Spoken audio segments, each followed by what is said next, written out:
Okay. So we are continuing with chapter 6. As you know, we are looking at Piagetian theory, core knowledge theories, and Vygotskian perspectives. We've already started Piagetian theory.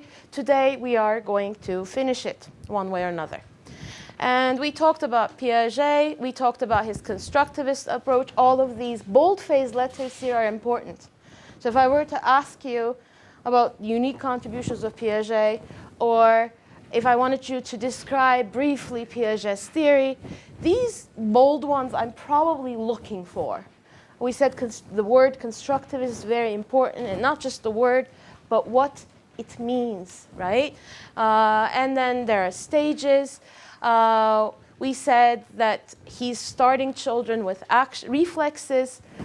He then follows them as children proceed from reflexes to voluntary action.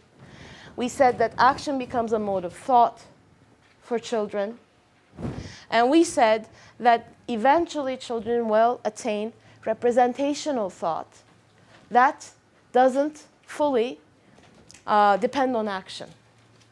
And so that is his aim, to basically explain knowledge acquisition and the development of reasoning abilities, starting with reflexes and perception and nothing more, and giving us a coherent, integrated account of how all this happens. You had questions last lecture, and I said that as we go through sensorimotor period, and as you see how he has looked at the infant's actions, and how those actions and action sequences become more elaborated, more voluntary, more goal-directed over time, you are going to have a better understanding of what he was trying to do. I said last lecture that he was a biologist, and he did approach children as if they were biological organisms that he was studying in the lab environment. So he had very detailed diaries of his 3 children.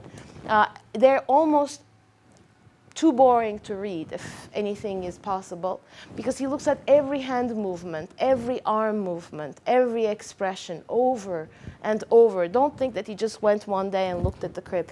He followed these children as they were growing up so that he could figure out which schemas had already formed, what was being assimilated, and whether a schema was being accommodated or not. So he was very detail-oriented in that manner. We talked about schemas, assimilation, accommodation, how there is the impetus to change, and that is the disequilibrium, right? And we started the sensorimotor period, which we said was between birth and 24 months of age, but we did highlight the fact that these ages weren't very important for him, right? And so there are 6 substages of sensorimotor period, and we went through substage 1, the reflex schemas, substage 2, primary circular reactions, and then substage 3, secondary circular reactions. We did all of this, and now we are at substage 4. Substage 3, remember, what was different was that the child was now incorporating objects into the schemas. Before, it was restricted or limited to the child's own body, the child's own movements. But at this point in time, the child was able to start experimenting with objects and incorporating them into these action schemas. Okay. Stage 4 is the coordination of secondary circular reactions. And this is between 8 months and 12 months of age. So this is basically taking 2 schemas and combining them to make more complex action sequences.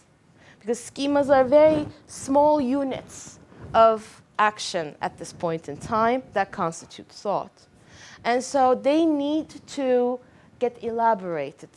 Remember, the end result is to start with the child and get to someone like you. Hence, the person cannot be limited to very simple action schemas. So one first step is then combining action schemas to make more intentional, goal-directed behavior. Okay. And here we see stringing together actions to achieve a goal. And so, for example, if the keys are on a blanket, right, and they are far from reach, the child might try to get those keys but be unsuccessful in retrieving them because it's too far. But imagine that the keys are resting on a blanket, and the edge of the blanket is closer to the child. At this point in time, we start seeing children being able to pull the blanket to make the keys get closer, for example. So this is decidedly more complex than just reaching and grabbing, correct? And so the child will reach and grab once the blanket is closed. And so the child will then integrate the pulling schema with the grabbing and arrive at a more integrated, more complex action schema. At this stage, though, what is out of sight is still out of mind, right? We use this these days mostly to refer to long-distance relationships. I'm not going to ask if anybody is in a long-distance relationship, although I'm very curious. But for the child, really, what disappears is no longer interesting. And so, for example, at this point in time still, and for example, at Toprak's age, when he's interested in something, but you don't want to give it to him, say dad's phone or keys, you want to take it away. When you take it away and put it in your pockets, soon enough, the child stops searching for it. But it won't work when he is 1.5 years old. Then he will keep searching. Worse, he will actually, not worse because it's a good thing, he will be mobile, and so even if you put it in a high shelf, he will go after it. Even if it's in a drawer, he will try to attain it.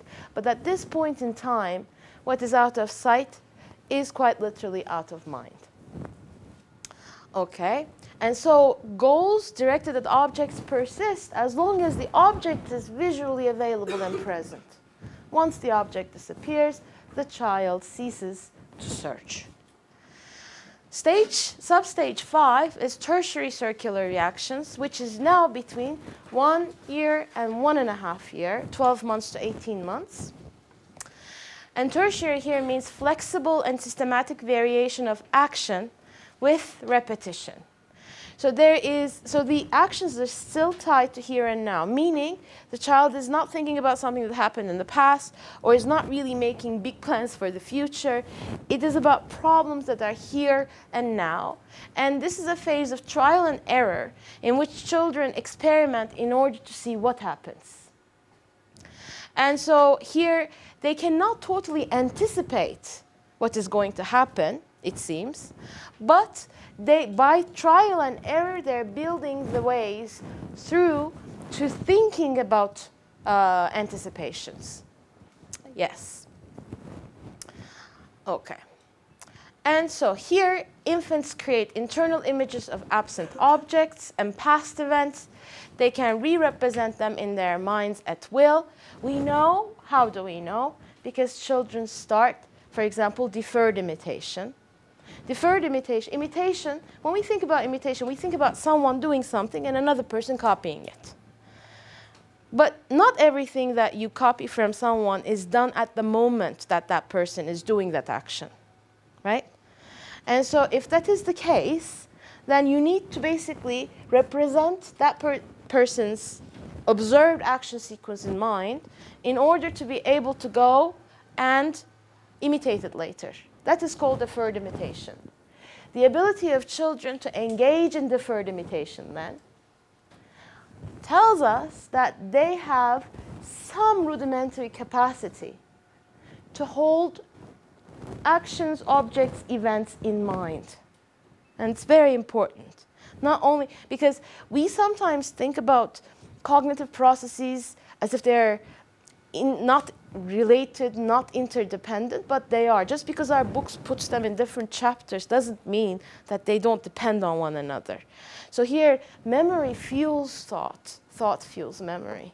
So in that sense, here memory is what's developing, but it's developing within children's understanding of the world through action sequences. And so here, finally, literal physical action starts to become mental action. What does that mean? So if, for example, Banu here is thirsty and she wants to go get a bottle of water, but at this point in time, she can't because, I don't know, she doesn't want to interrupt the class. She's sitting stark in the middle, in the front row. She thinks about it. She says, in the break, I'm going to get my money from my purse. I'm going to walk over to that vending machine and I'm going to take it. So that action sequence she can represent in her mind. And so that is what is starting, the beginnings of it. Not as complicated as what Banu will do, but beginnings of it is starting. So differences in how stage 5 and stage 6 infants solve problems. Infants in substage 5 carries out, so what was substage 5? We know it's 1 year to 1.5 years, and then substage 6 will be 1.5 years to 2 years. Okay, 18 months to 24 months later on. Infants in substage 5 carry out deliberate problem solving, but they still rely principally on trial and error. So if they want to get something, they keep trying until it works. In substage 6, though, we seem to think that infant pictures a series of events in their minds before acting because they look at the object, they think about the goal, and they actually carry out the solution without much trial and error, which gives us the sense that they must have thought about how to solve this problem mentally. And so here we see thinking in action. The child is thinking through doing. Here, finally, what we're seeing is the child is thinking and then doing.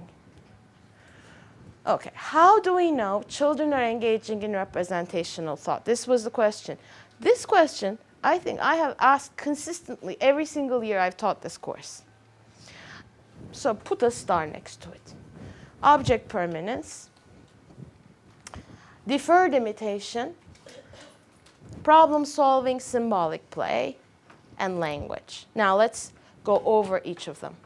Now object permanence I'm going to talk about at great length in a minute, but it's basically infants' ability to understand that when an object becomes visually unavailable, that object still exists. We will talk about its development in a second. Deferred imitation, I just explained what it is. It is the ability of the infant to imitate an action sequence observed after a delay. With young children, it's a short delay. With older infants, 18-month-olds, for example, they can actually go through days without seeing it and may re-engage in the action when they're put in the same situation. Well, deferred basically means that it is, think about it as delayed in this sense. It is not totally the translation, but thinking of it as delayed will help you. Yes. 5 and 6, actually. Problem solving is insightful and meditated rather than by trial and error. We see this in substage 6. Symbolic play starts, for example, feeding a baby bear with a spoon. And what does this have to do with mental representation? In order for us to imagine that an object is not what it is but something else, we need to be able to represent that imagined meaning in our minds. If I wanted to pretend that this is a phone and I carry out a game with this, I know it's an eraser, right? At no point in time do I lose the fact that this is an eraser. But I, in my mind, have to think of it as a phone, which means that I am utilizing a mental representation of this object. It could be actions too. If, for example, I don't have a comb, obviously, in my hand, but if I start going like this, I'm obviously pretending to comb my hair, right? And so I'm imagining something that doesn't exist. Well, infants can't imagine something that doesn't exist as well as 2.5-year-olds can. But what they can do is they can start very basic pretend play. And so that is symboling to it. And it starts around 18-month-olds, so 1.5 years. But that's usually the earliest it is seen. Some studies report 14 months too. There's also wide cultural differences because in some cultures, parents support pretend play, meaning mothers try to pretend with their very young babies, for example. Whereas in other cultures, pretend is thought to be something that develops on its own and children do together. So these ages, again, take with a grain of salt. But in most industrialized societies where parents pretend with their children a little bit, children seem to start pretending around 18 months of age. There's variability.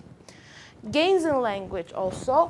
Vocabulary. What does language have to do with representational thought? This is a big question. It's a good question. I should ask it. Yes? Maybe if a child knows the word for something, when the object isn't there, they can think of the word and the mental representation is Beautiful. And also they start understanding that, see, there is nothing that ties a word to its reference. It could be a reference, could be an object, it could be an action, right? So let's say, not let's say, it is. So this is erasing. What is it about this action that brings to mind the word erase? Nothing if you don't know it, right? And in other cultures, it's called other things. In Turkish, it is silmek. And those are two very different words. So you learn to attach an arbitrary sound or a string of sounds to objects, to events, to people.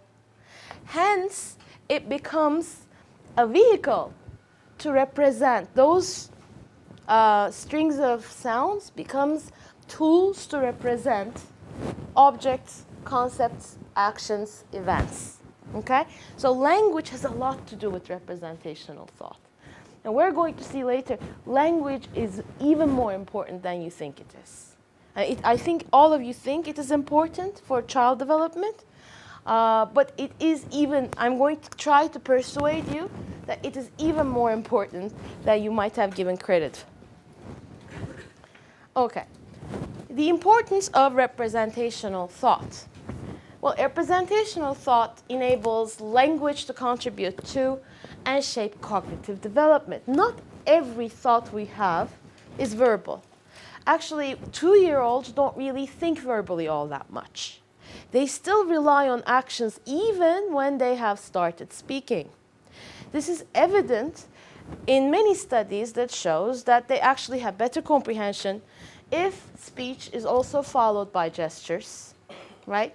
And they use gestures themselves too. That's why if you go to a preschool classroom, if you enter the classroom of 4-year-old kids, let's say, and you see the teacher at circle time, everybody's seated, the teacher does as many gestures as she's actually talking. That is because she wants to effectively communicate with these 4-year-olds, and relying on language alone is not going to get her that yet, because these 4-year-olds have not yet internalized language to the point that they do not need gestures. Okay. All right. Some, for this reason, think that language, the way we understand it, in its complexity, in its grammatical complexity, language is more than labeling things, actually separates us from other intelligent primates. It allows us to represent thoughts that are very complex and could not be pictured in actions. It allows us to reason, to solve problems in ways that may not have been possible if you didn't have the tool language. Vygotsky, on Monday's lecture, is going to tell us much more about this. For Piaget, though, language wasn't the driving force that Vygotsky envisioned it to be. So there's going to be a difference in how Piaget and Vygotsky conceptualize language in its importance to shape child development. Yes? I didn't understand language is a driving force to what? To cognitive development. And you said that representational thought is actually gestures. Representational thought still has gestures in it for the very young child. So the child is not yet fully free from action. And you will see, as Piaget takes us through pre-operational and concrete operational stage, you will see that action will still play a part in those stages. Not until formal operational stage, which is 11 years and up, which is where we should always be, do we actually stop having to rely on actions. This doesn't mean we don't rely on them, but we don't have to rely on them if we don't want to, in theory. Next year, if we happen to cross paths at Psych 350, then we're going to talk more at length about Piaget for just 1 week. And in that week, we will also think about whether adults reason in formal operational state all the time. They don't. There are very cool studies done with bartenders, for example, barmenler, and conservation tasks. We will talk about dieting and eating popcorn from large containers versus small containers. Huh? We did a social psychology. Social psychology, very good. But we will look at it from a cognitive perspective. Is it the fact that we can't do it, or do we not engage in this type of reasoning regularly? Those are going to be things we discuss next semester if we cross paths. But if we don't cross paths with me, Jed Hoca will be happy to talk to you about them too. And so, here are the sensorimotor stages. This is from your book, and you can consult it. The book should be at the bookstore, by the way. It's a little late. The publishing house called and said they are sorry. But yes, anyways, at least we have some books for next semester. Piaget's contributions to our understanding of the development of cognition in infancy. What did he contribute? Well, he basically told us that the development of action schemas observed in many different countries and cultures actually tell us a unified story about cognitive development. He emphasized the importance of imitation. Guys, this is before Bandura even. So it wasn't that social psychology was thinking about imitation and Piaget happened to look at it from a cognitive perspective. No. At the time, he came up with the thought that imitation actually is one of the driving forces of cognitive development. That was a very novel thought. The importance of representational thought, language as a symbolic system, and the importance of children's pretend play from a non-psychoanalytic perspective, from a cognitive perspective. Because being able to pretend requires that the child is able to cognitively engage in the process that pretend play entails. Representing objects, representing actions, representing characters, right? When a child pretends that they are a doctor, for example, they are putting on hold their identity as a little child and pretending that they are another character. They try to talk like that character. They try to act like that character. It all looks so cute, but it is also cognitively very challenging. It is not an easy thing to do. That is why it has been of interest to many. What kind of relations could there be between children's ability to engage in pretend play, or the frequency with which they engage in pretend play, and other cognitive abilities? We will talk about that a little bit and more next semester. Okay, and so these are very important, but there are also criticisms of Piaget's theory. I'm just providing criticisms of the infancy period's conclusions. Many researchers argued very convincingly with empirical evidence that infants may be able to represent objects and events earlier than Piaget proposed. Piaget's conception of the child seems to also exclude the child's social interactions. This seems to be justified as he was more interested in how individuals construct knowledge, but other sociocultural theorists will tell you, even if your focus is on individual construction is never independent of the social context that the infant is in. I just talked about pretend play, for example. For Piaget, it seemed like pretend play unfolded as symbolic development was happening, but he didn't really spend much time thinking about how parents or siblings might help the emergence of pretend play in infants. Like, that is kind of missing from his discussion. Okay. Oh, that's what I just said. Okay. All right, object permanence. Now, I'm going back. I'm still in sensorimotor period. I'm going to spend a little bit more time on object permanence. Okay, I have not yet passed the pre-operational period. So, children's object permanence is children's understanding that objects that are not visually available still continue to exist, right? It seems very easy to us. Here is my clicker. If I put it in my pocket, you will still know I have a clicker, and now it's in my pocket. It doesn't disappear when I put it away for you. Is that the same way for the infant? With very young infants, say this little infant is actually watching a train go through a tunnel.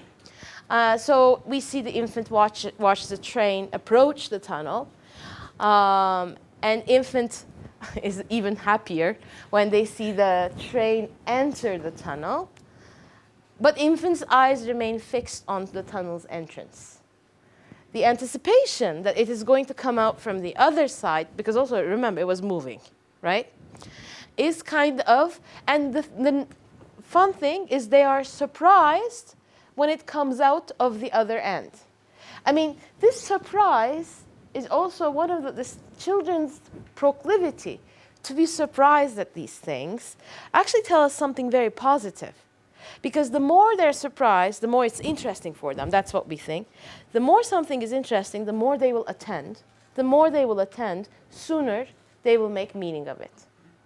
You will say something. Because when we make Exactly. That's what. And remember, J. Do you guys play J? Of course. Yes. J actually serves many purposes. J takes infant's delight in that object permanence game. Actually, I mean, you're playing object permanence without knowing that you are, right? But it also teaches infants, we're going to talk about it in emotion chapter, turn-taking. Turn-taking, right? You go like this, you open up, the infant giggles, then you close. If the infant is just looking at you, you don't go again, right?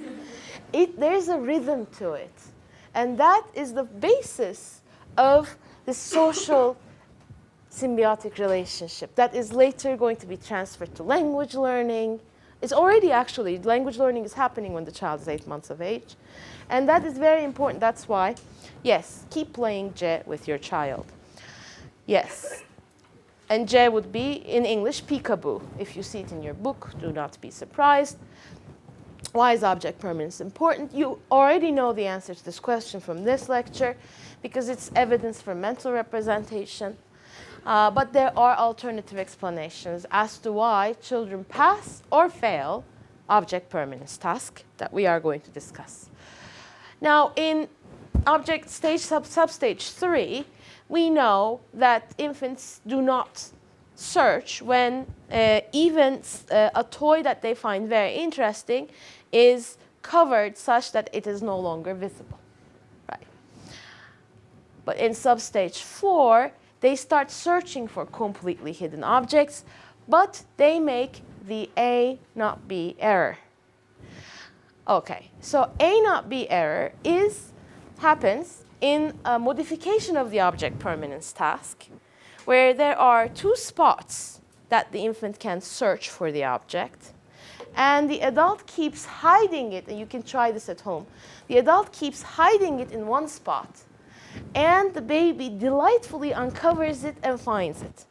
After so many trials of hiding it in the same exact spot, we change spots. We trick the child, midterm time. And so we put it in the other location. And so infants between 8 months and 12 months usually will go to the same spot that they found it in.